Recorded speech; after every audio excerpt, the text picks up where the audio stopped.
Hey everyone, it's Jeanie here. I'm 32 years old. Grab a seat and buckle up because I've got one heck of a story to share with you all today. It's about family drama, betrayal, and how I uncovered a wild criminal scheme happening right under my own roof. Yeah, you heard that right. In my own dang house. So a little background on me. I'm originally from Germany, moved to the States about 10 years ago when I married my husband Rudy. He's a real sweetheart, born and raised in good old America. We've got this adorable little girl, Susan, or Susie as we like to call her. She's 5 and light of our lives, I swear. Now, Rudy and I both work full-time jobs. I'm in marketing, he's in finance. You know, typical 9-to-5 grind. So when it came to childcare for Susie, we were in a bit of a pickle. Daycare costs are through the roof these days, I tell you. And call me crazy, but I'm not too keen on leaving my daughter with random strangers for multiple hours at a time. I had to make sure that any and all childcare options we were looking into would provide the absolute best for Susie. And we just weren't impressed with what we stumbled upon so far. That's when Rudy's sister, Angel, offered to help out. I remember the day Angel called us with her proposal. We were sitting at the kitchen table, bills spread out in front of us, doing our taxes, also trying to figure out how to make ends meet with the added expense of childcare. I don't know, honey, these daycare prices are insane. Maybe one of us should consider part-time work. But we need both incomes, Rudy. How else are we going to save for Susie's college fund? I know, babe, it's just also difficult. Besides, you know how I feel about random strangers taking care of our child. Did your mom say that she was busy this weekend? Maybe we could drop Susie off for some time? Babe, you know how my mom feels about that. I know. I'm done raising babies. You'd think a grandma would do anything for their grandbaby. Don't start, Jean. I'm just saying she could be a bit more proactive in her grandma's duties. I don't know, man. Do you think we should just settle for this daycare? It costs an arm and a leg, but anything for Susie. Not much time later, Rudy's phone rang. It was Angel, and she had an idea that seemed like a godsend at the time. Hey, bro, have you guys settled on childcare for Susie? How did you know we were looking into childcare for Susie? I couldn't help overhearing your childcare woes the other day when I was over, and I was thinking, what if I offered to help out? Rudy put her on speaker so I could hear too. What do you mean, Ange? Well, you know I've been having a rough time lately, lost my job, and Brian and I split up. I was thinking maybe I could move in with you guys for a while. I could watch Susie during the day, and in return I'd have a place to stay while I get back on my feet. Win-win, right? Rudy and I exchanged glances. It seemed almost too good to be true. Are you sure, Angel? Taking care of a 5-year-old is a big responsibility. Of course I'm sure. She's my niece, for crying out loud. Plus, it'll give me something to focus on while I job hunt. What do you say? After a quick whispered discussion, Rudy and I agreed. It seemed like the perfect solution to our problems. All right, sis, if you're sure. We'd be grateful for the help. When can you move in? How about next weekend? I can't wait to spend more time with my favorite niece. And just like that, our childcare problem was solved, or so we thought. Angel moved in the following weekend, as she said. We cleaned out the guest room, made space in the closets, and even bought a little welcome basket with some toiletries and some of her favorite snacks. Susie was over the moon about having her auntie living with us. The first few weeks were great. Angel seemed to be settling in well, and Susie was always full of stories about their day together when we got home from work. Mommy, Daddy, guess what? Auntie Angel and I made a fort in the living room today, and we had a tea party with Mr. Snuggles. It warmed my heart to see my little girl so happy. But after about a month or so, I started noticing some changes in Susie. Nothing major at first, just little things. She'd be quieter at dinner, less excited about her day. When I'd ask her what she did with Auntie Angel, she'd just shrug and say, "Nothing much." Now, I know kids can be moody sometimes, but this wasn't like my little chatterbox at all. One night, as I was tucking Susie into bed, I tried to get her to open up. "Sweetie, is everything okay? You've been awfully quiet lately." "I'm fine, Mommy, just tired." "Are you having fun with Auntie Angel during the day?" Susie hesitated for a moment before answering. "Yeah, I guess. Sometimes she gets busy though, and I have to play by myself." I frowned at that. Wasn't the whole point of this arrangement for Angel to spend time with Susie? "Busy with what, honey?" "I don't know. Grown-up stuff, I think." "Can you read me a story now, Mommy?" I could tell she was trying to change the subject, so I didn't push it. But that conversation planted a seed of worry in my mind. I tried not to read too much into it. I mean, Angel could be a bit standoffish at times. She wasn't exactly the warm and fuzzy type, you know. She was a bit more stern and reserved when she wanted to be. But she was family, and Susie seemed okay overall, so I pushed my worries aside and chalked it up to Angel just being, well, Angel. I did mention my concerns to Rudy, though. "Have you noticed Susie acting differently lately?" "Different? How?" "I don't know, just quieter, less excited about her days with Angel." Now that you mention it, she hasn't been chattering our ears off at dinner like she used to. You think something's wrong?" "I'm not sure. Maybe we should talk to Angel and see if everything's okay." "Let's give it a little more time. Angel's probably still adjusting to the new routine. If things don't improve, we'll sit down with her, okay?" I agreed, but I couldn't shake the feeling that something was off. Then came the one evening that changed everything. I remember it as clear as day. I'd finished up work early and decided to surprise Susie by coming home before dinner so we could all order some Chinese, Susie's favorite. As soon as I walked through the door, I knew something was wrong. The house was quiet, too quiet for a home with a 5-year-old, and then I heard it, soft sniffling coming from Susie's room. I rushed upstairs and found my baby girl curled up on her bed, tears streaming down her face. "Susie, sweetheart, what's wrong? Are you hurt?"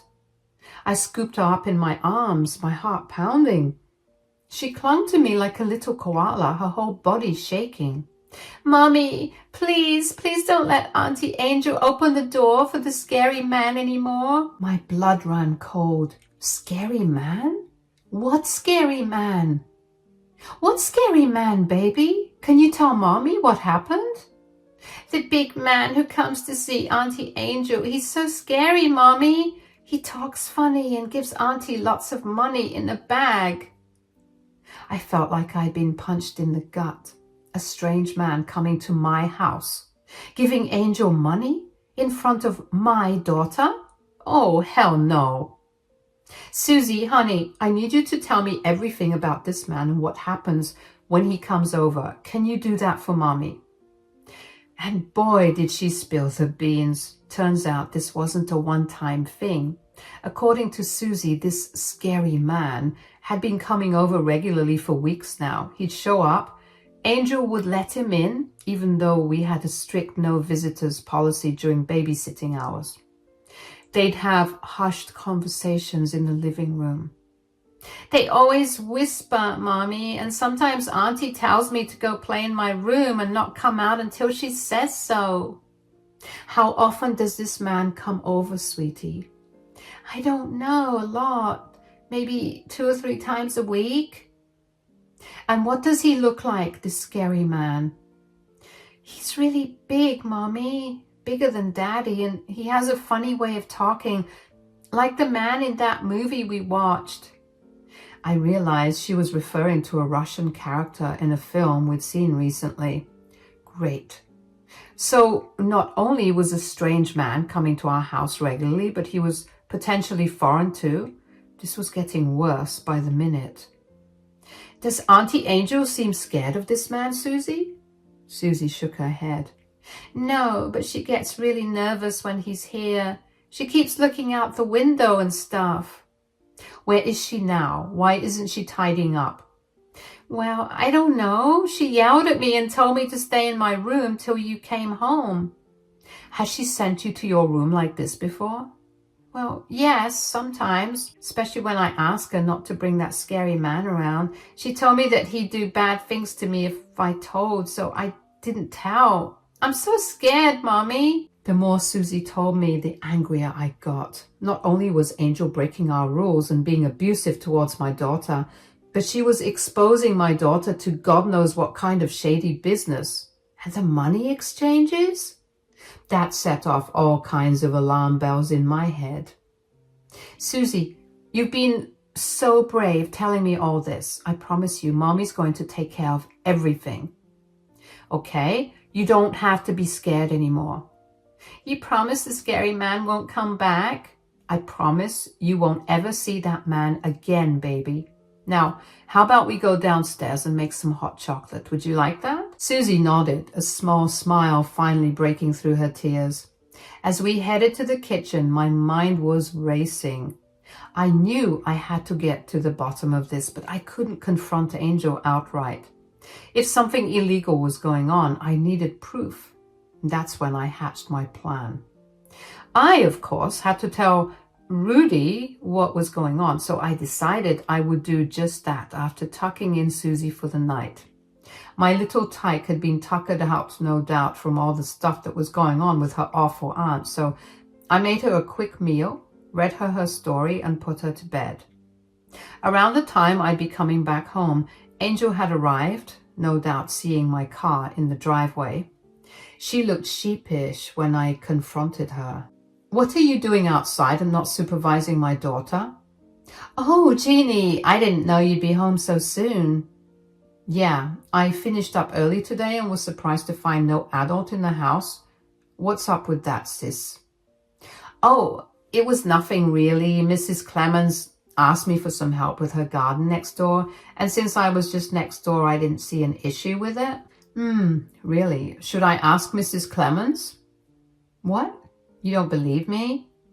I just find it very strange that you thought it would be best to leave a 5-year-old on her own in this house with no food, no supervision, no nothing. I mean, wasn't that the point of this whole arrangement? And that's when I saw it, the fire in her eyes that looked almost unnatural, like she didn't have a soul, and I knew in that moment that this was something scary. What? Are you accusing me of being neglectful? A bad caretaker? Yes, that's exactly what I'm accusing you of. How dare you? After everything I did for your daughter, for this family, I take care of her and I also clean up around the house. Yes, and I'm grateful for that, trust me. But this is disappointing, Angel. You can't leave a 5-year-old on her own. And I found her crying. Can you imagine how scared she must have been? Crying. Did she? Did she mention anything? What? Other than the fact that she was feeling sad because her auntie wasn't playing with her? No, she didn't mention anything. Good.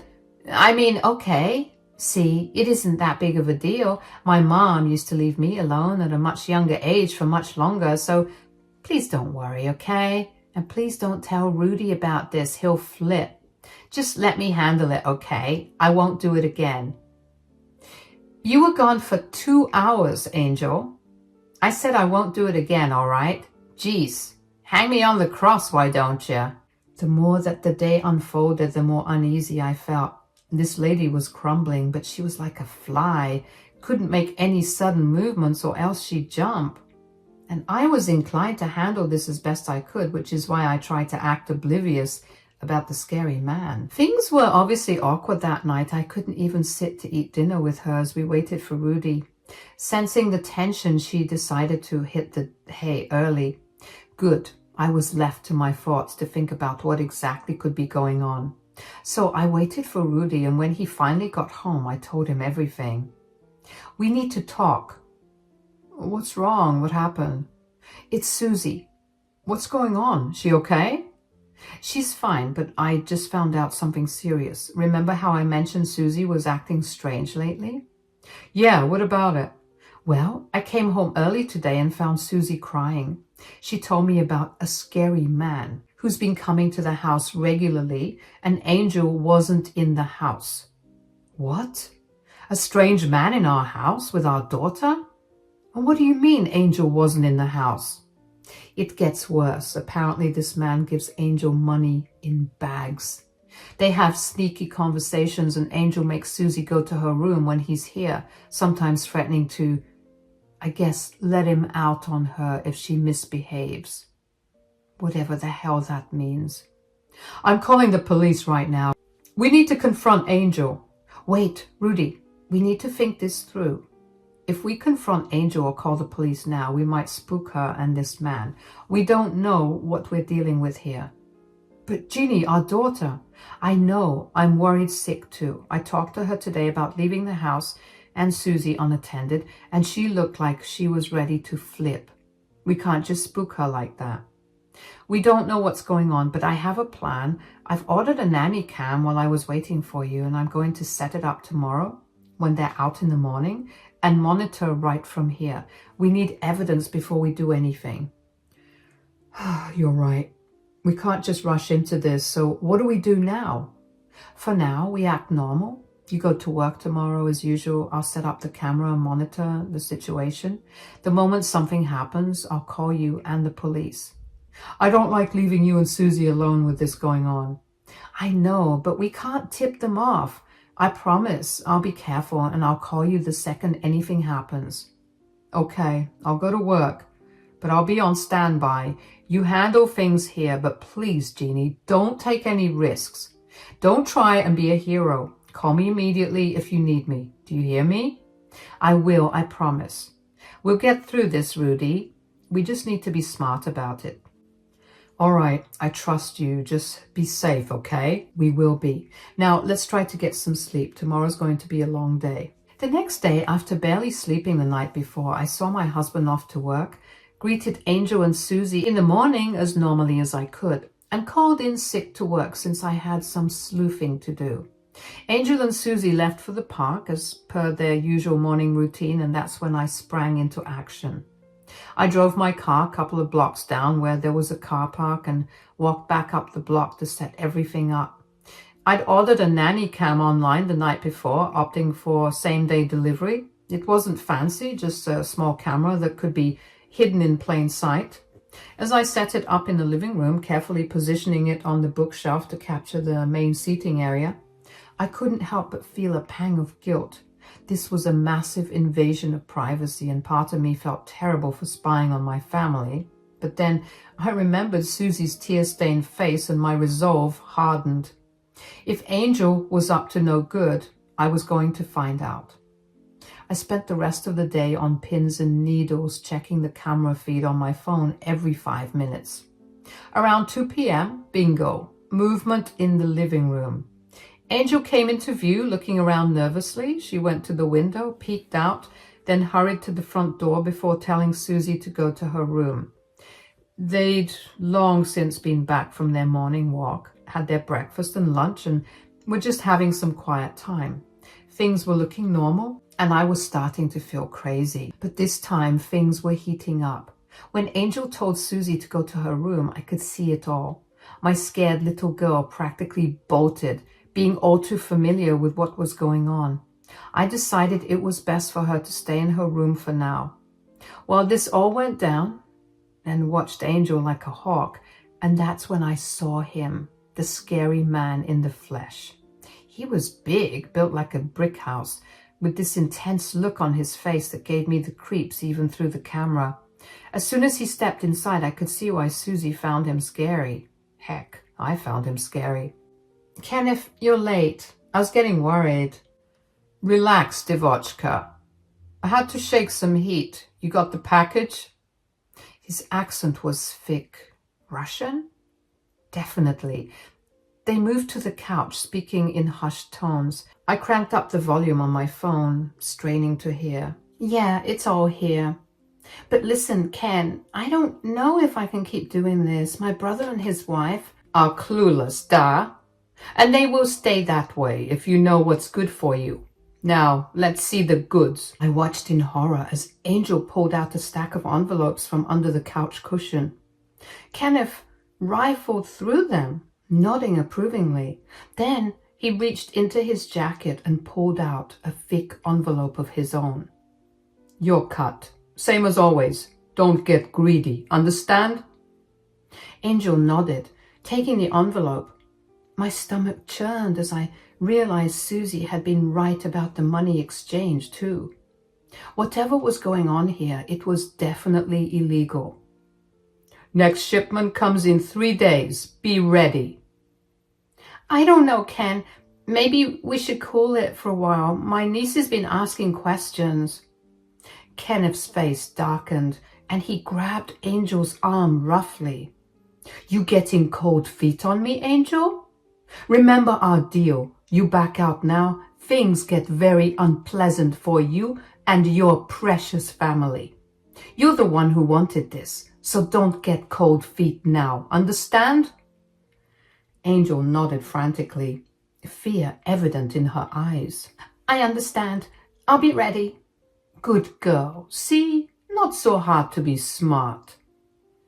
They talked for a few more minutes, mentioning things like next shipment and keeping a low profile. They even managed to laugh and chuckle at what they were doing, talking about all the money that they were raking in.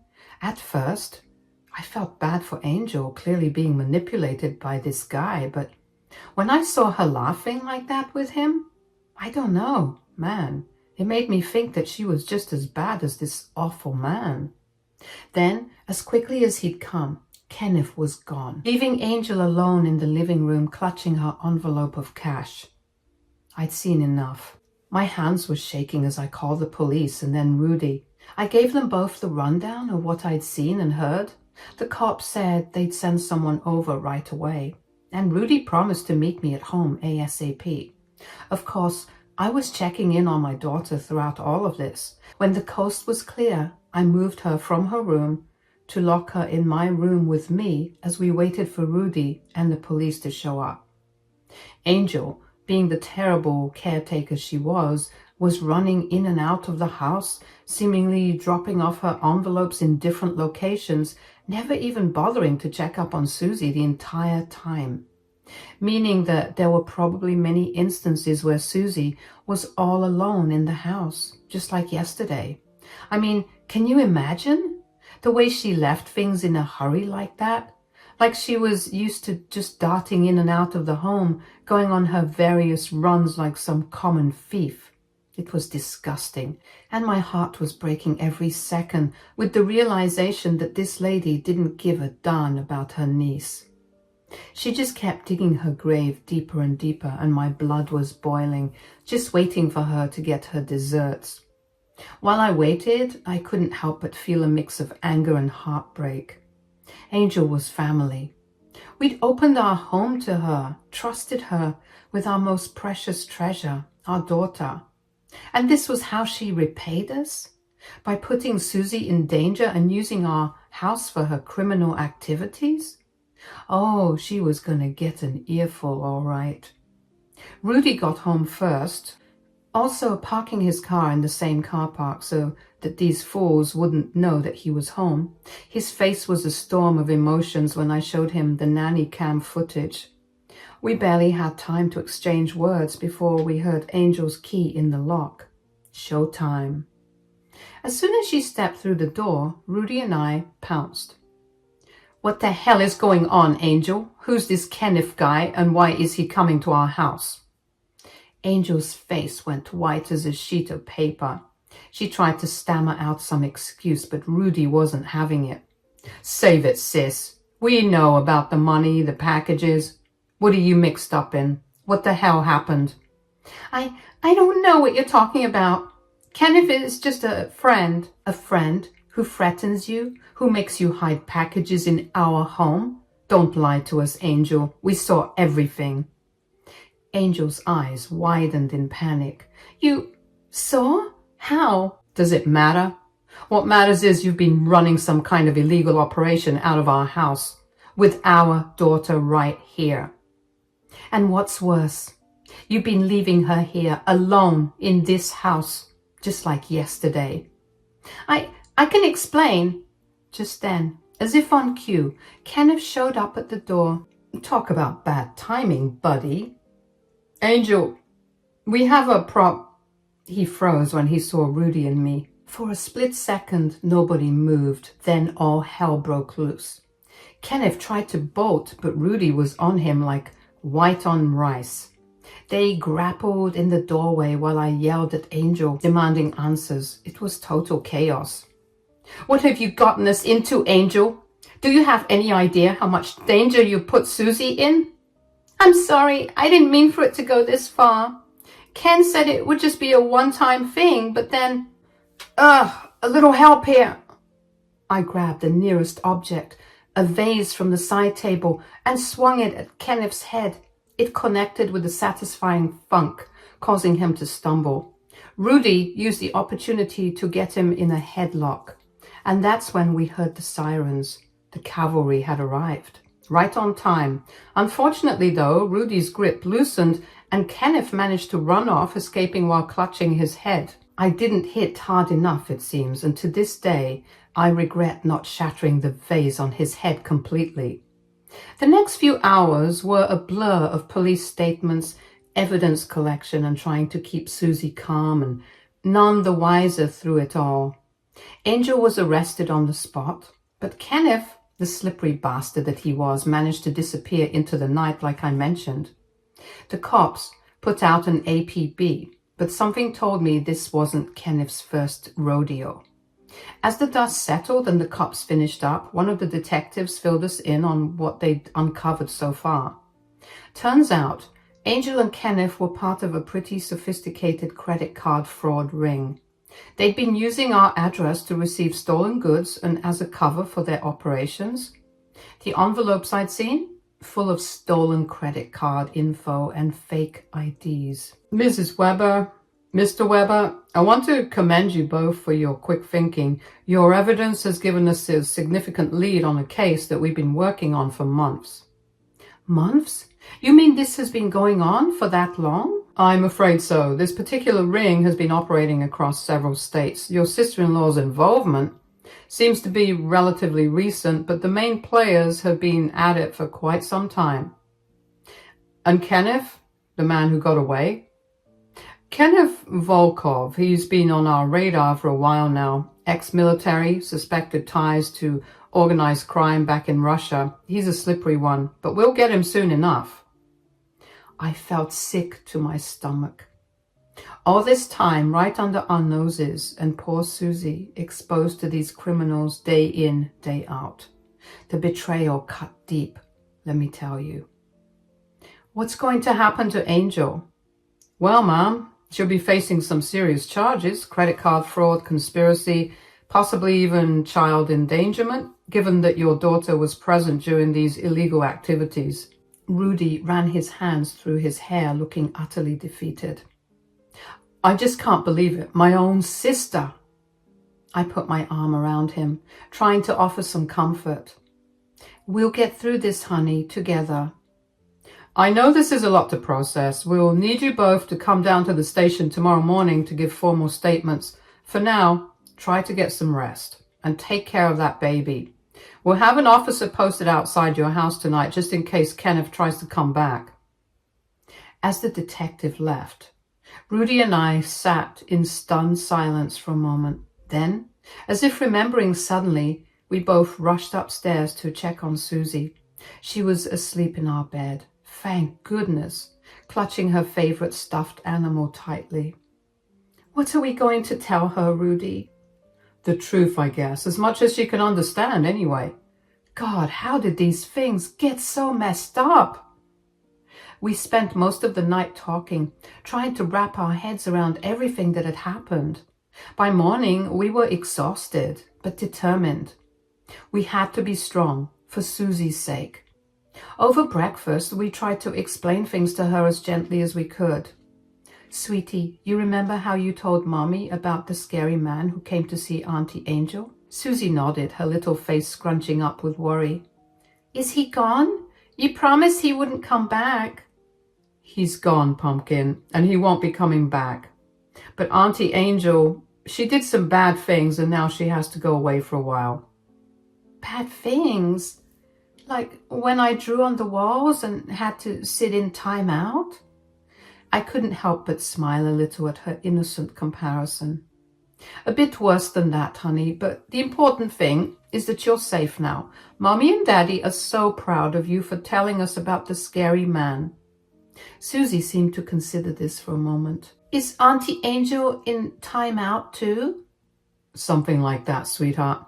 She made some big mistakes and now she has to face the consequences. Remember how we talked about consequences? We answered her questions as best we could, trying to strike a balance between honesty and age-appropriate explanations. It wasn't easy, but Susie seemed to understand the basics. Auntie Angel did bad things, and now she was in trouble. The next few weeks were a whirlwind of legal proceedings, therapy appointments for Susie, trying to get our lives back to some semblance of normalcy. But you know what? I wasn't about to let Angel and her scumbag partner get the best of us. Mama Bear was out for blood, metaphorically speaking, of course. I channeled my anger into something productive. I created a website detailing Angel and Kenneth's scam. I wanted to warn other potential victims, you know. I thought it would also help plastering Kenneth's facial details all over the website and asking people to come forward with anything they knew about the man, just to help in this police investigation. At first, it was just a simple blog, recounting our experience and offering tips on how to spot potential fraud. But as word spread, more and more people started reaching out. I think I might have been a victim of the same scam. There were these mysterious charges on my credit card, and when I tried to trace them, they led back to an address I didn't recognize. Your story sounds so similar to what happened to me. Thank you for sharing your story. I work in cybersecurity. I'd love to contribute some resources to your site about how people can protect themselves from identity theft. The site took off like wildfire. Turns out Angel and Kenneth had left a trail of victims across 3 states. People started reaching out, sharing their stories, offering support. It was overwhelming, but in a good way. These conversations were healing, not just for the other victims, but for me too. It helped to know we weren't alone in this. Meanwhile, Angel was facing the music in court. She tried to play the victim card, claiming Kenneth had manipulated her, but the evidence was stacked against her. Rudy, bless his heart, was torn up about the whole thing.